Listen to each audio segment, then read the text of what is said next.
Magandang araw sa inyo lahat mga kaibigan, mga kalingap. Narito na naman tayo sa ating YouTube channel at gagawa tayo ng panibagong reaction video. Ang gagawan nga natin ng reaction video mga kaibigan, mga kalingap, dito ay yung naging live ni Tata kagabi mga kaibigan. Kasi dito sa live ni Tata ay nagulat tayo mga kaibigan, mga kalingap, lalo na sa mga mikris mga kaibigan. Yung ipi-play natin yung video para sa ganun ay sabay-sabay tayo na makagawa ng reaction video mga kaibigan. Pero bago yan ay shoutout muna kay Kuya Bal Santos Matubang, Kalingap Rob and Ate Edna, at sa lahat ng ating mga viewers. Mega love shoutout sa inyong lahat. Kay na G sabi ko lang na Ate B Considerate in Mamistika Yons. Ganon din kay Miss Gingging Vlog 1991. Sana suportahan po ninyo ang isa kong channel. Doon po tayo nagla-live at susubukan muna natin itong channel na to na mag-upload lang ng mga video. Kasi nga mga kaibigan, kapag may live tayo, may upload tayo, lalong bumababa yung ng algorithm natin. Kaya try natin na hindi muna dito mag-live, kung hindi doon sa isa nating channel mga kaibigan. Yan po yung ating gagawin. Itatry lang naman natin kung ano yung magiging resulta, kung maganda ba yung magiging resulta nitong channel natin. Kaya yan po yung plano ko. Kaya sabi ko, doon ako mag-live sa isa kong channel po namin yun ni Ging.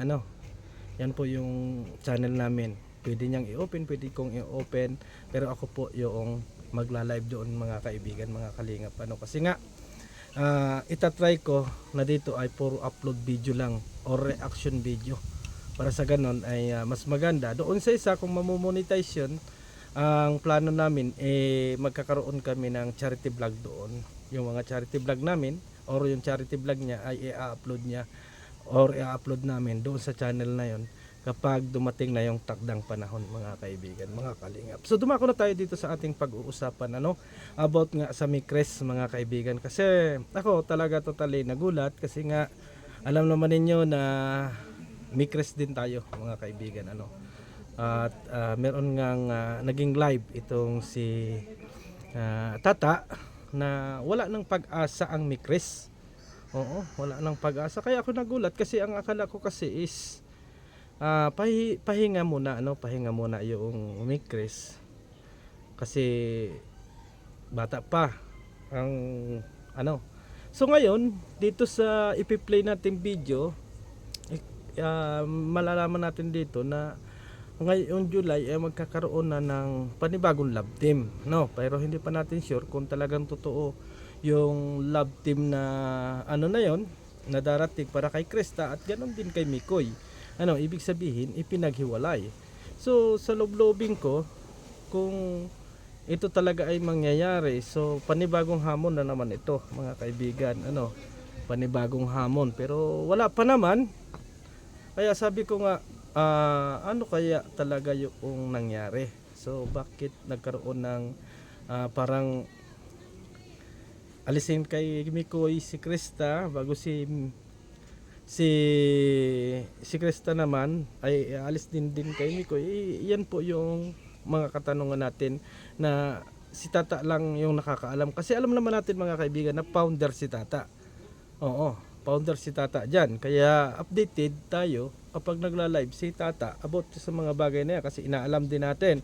Sa bagay, hindi pa rin naman nag-live si Maria at hindi pa rin niya nasasabi at nako-confirm kung talagang wala ng pag-asa itong mikres. Sabi nga ni Tata, tanggapin niya yung mga basher kaysa naman siya ay magsinungaling. So tama naman yun, may punto naman doon si Tata mga kaibigan.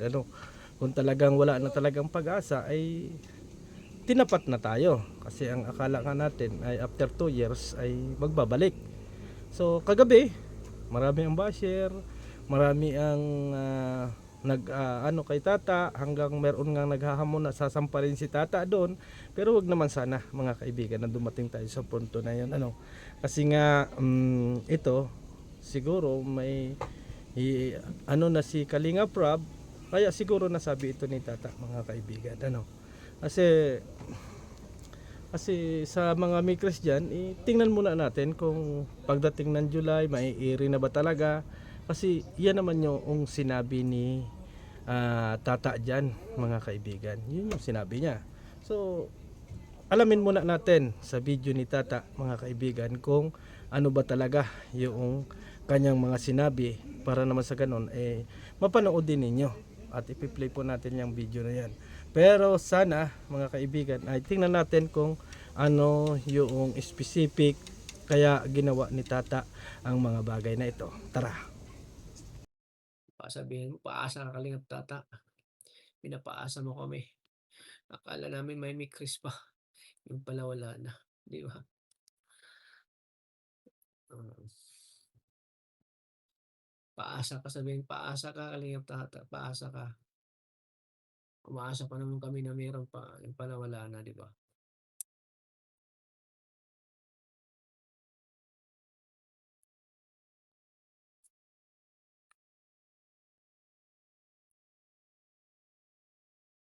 Kaya nga wala na po kaming ano, wala kami nagbo-vlog doon sa dalawa. Kahit na magkasama sila, hindi na namin na is ayaw namin paano yung mga ayaw namin paasahin yung mga viewers guys.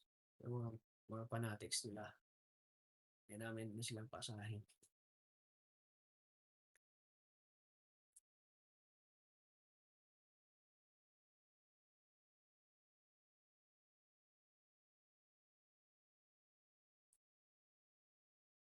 Ayaw natin silang paasahin guys, di ba? Di ba Boy 11? Mahirap paasahin. Oo.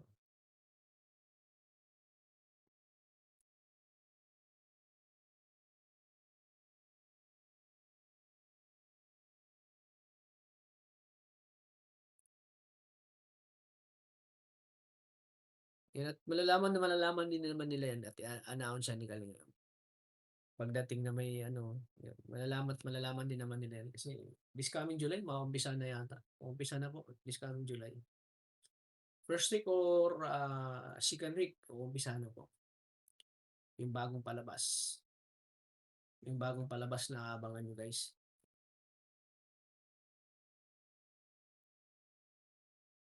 Oo nga, baka pagdating ng panahon, kami pa rin.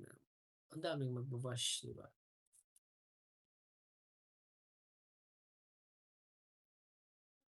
Irene Silino, salamat sa pakaway-kaway. Thank you po.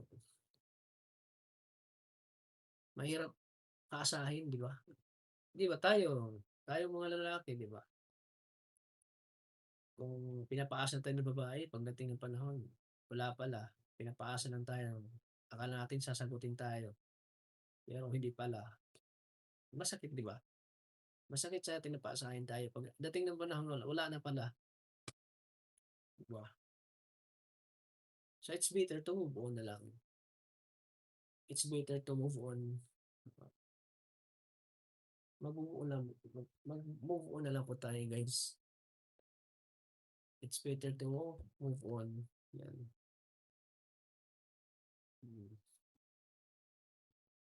Mag-move on na lang tayo.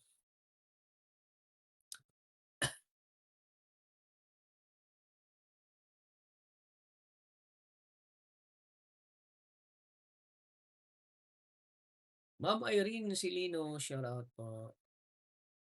Kaya guys, sa mga fanatics dyan ng Chris,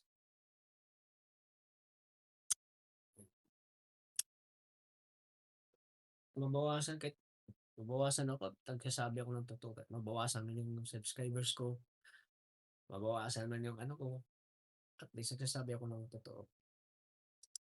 Sasabi ako ng totoo na wala na talaga.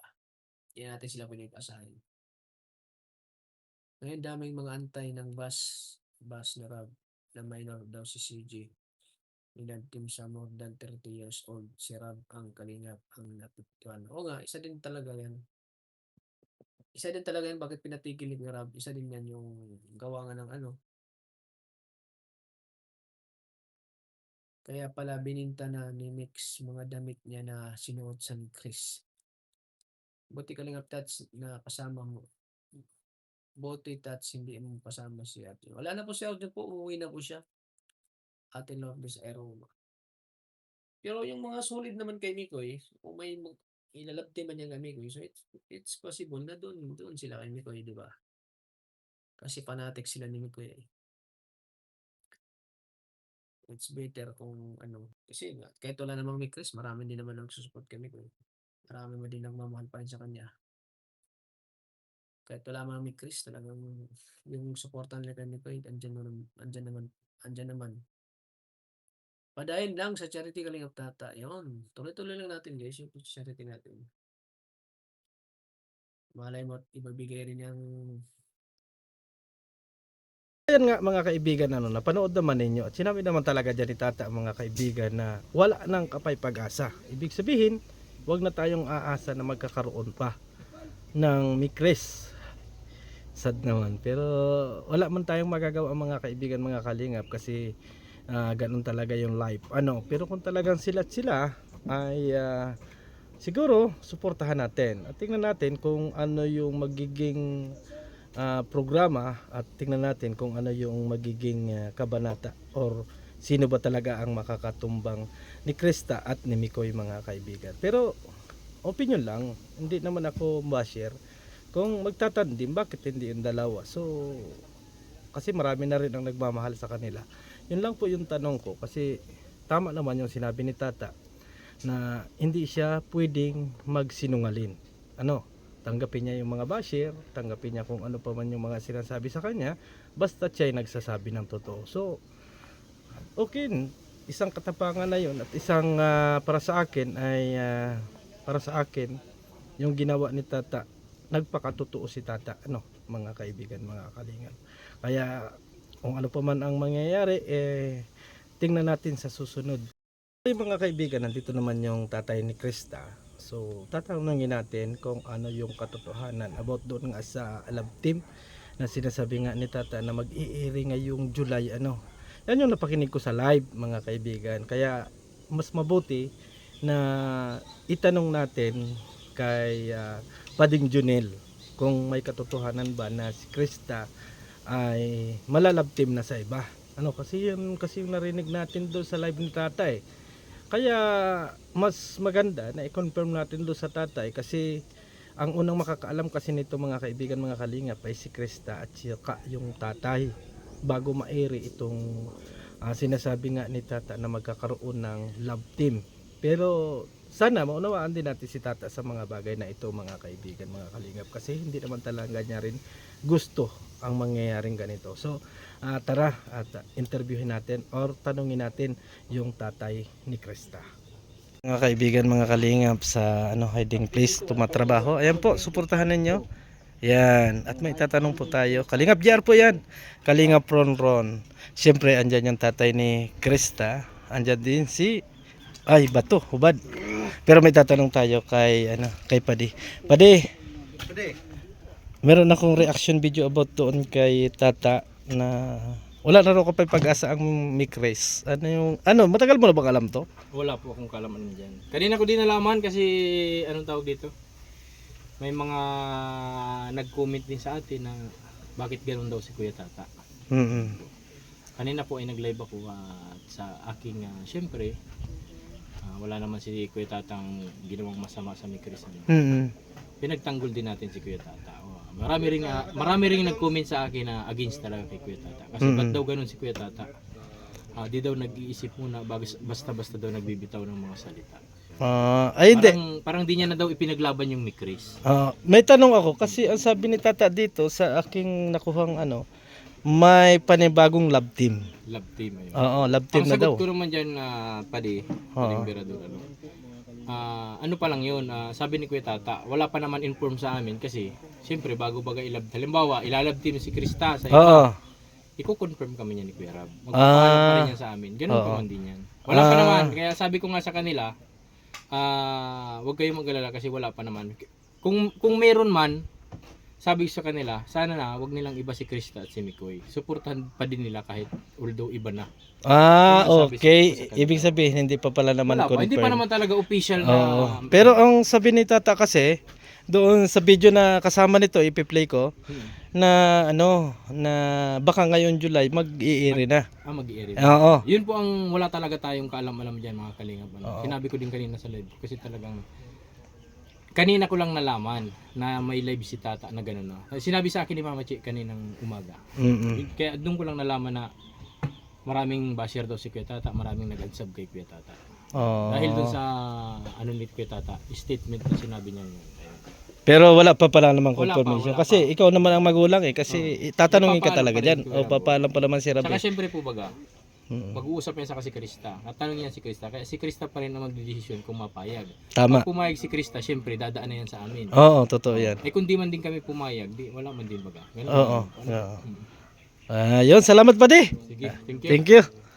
Ayan po mga kaibigan, mga kalingap. Narinig din natin para naman mas malinaw yung usapan natin mga kaibigan. Sila yung gumagawa dito.